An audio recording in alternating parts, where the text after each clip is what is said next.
ilang aral pa.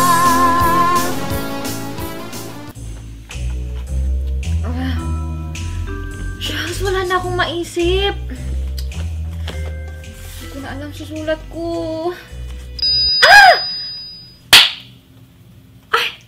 Wala pa rin. Ano ba nangyayari sa'yo? Hindi ka mapakali dyan. Oo nga, kanina ka pa bulong ng bulong. Ano ba yung problema mo? Eh kasi naman, wala na akong ibang maisip na synonym ng salitang nakakapagpabagabag. Eh, reaction paper kasi itong ginagawa ko eh. Nakakapagpabagabag. Alam ko na. Uneasy or worried. Pwede ring restless. Kung naman, Leslie, kala ko ba na kung anong problemang malaki meron ka? Pero alam mo, Leslie, hindi lahat ng Pilipinong salita may direct translation sa Ingles. Pilipinong salita na walang direct translation sa Ingles? Meron ba nun?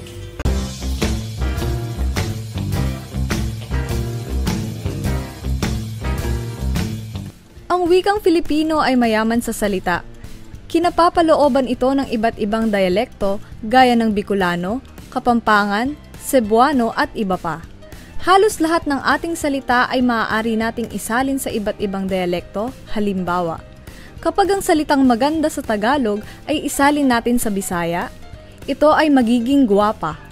Kapag sinalin naman natin ito sa Bicolano, ito ay magayon. Ngunit alam ba ninyo mga classmate, may ilang salitang Filipino na walang katumbas sa salitang Ingles? Ito ang mga halimbawa. Alam mo ba, Bes? Sumali ako sa isang singing contest. Tapos, talagang ang daming tao. Hindi ko talagang, yung feelings ko... Te, may problema ka ba? Patay na yung lolo ko! Binangon siya kagabi! May problema ka. Andito lang ako palagi, ha? Tiso! Bangungot. Ayon sa sabi-sabi ng mga matatanda, ang bangungot ay ang paliwanag sa taong namatay dahil sa masamang panaginip at labis na kumain sa gabi. Kapag sinasalin natin ang salitang bangungot sa Ingles, ay karaniwan nating ginagamit ang salitang nightmare.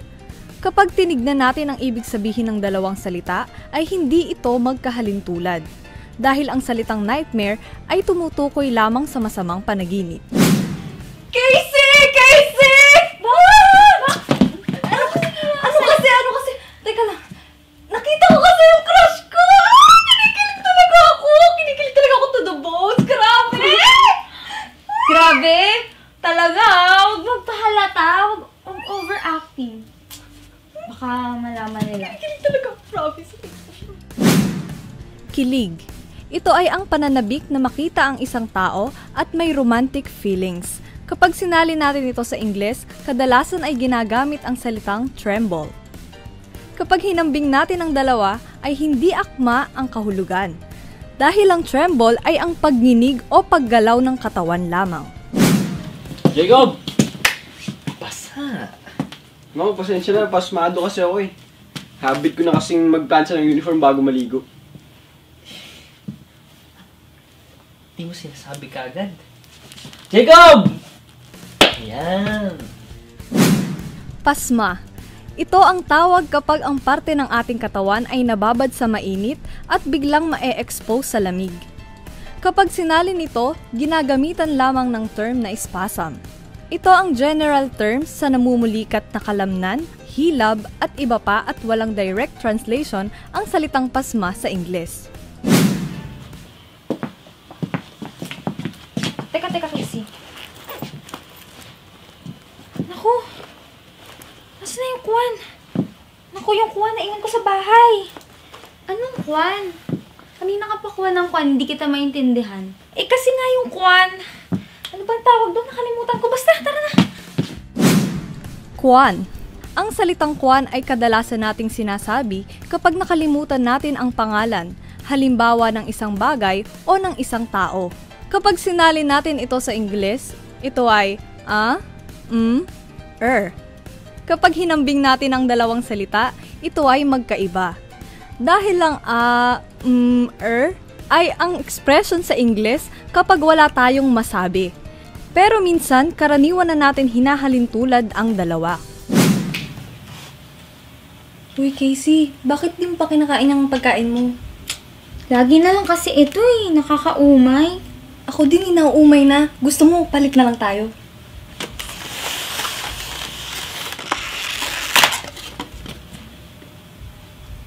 Spell umay. Umay. Ang salitang umay ay ginagamit kapag nagsasawa ka na sa isang pagkain. Kapag sinalin natin ito sa Ingles, ay walang eksaktong salita. Ginagamitan lang natin ito ng phrase na got tired of a certain food. Ilan lamang ang mga salitang ito na walang equivalent sa salitang Ingles. Bilang estudyante ay kailangan natin malaman ito lalo na't nagdiriwang tayo ng buwan ng wika at kasaysayan. Maaari rin natin itong maging trivia sa mga kaibigan o classmates natin. Patunay lamang ito na ang ating lengguwahe ay mayaman sa bokabularyo.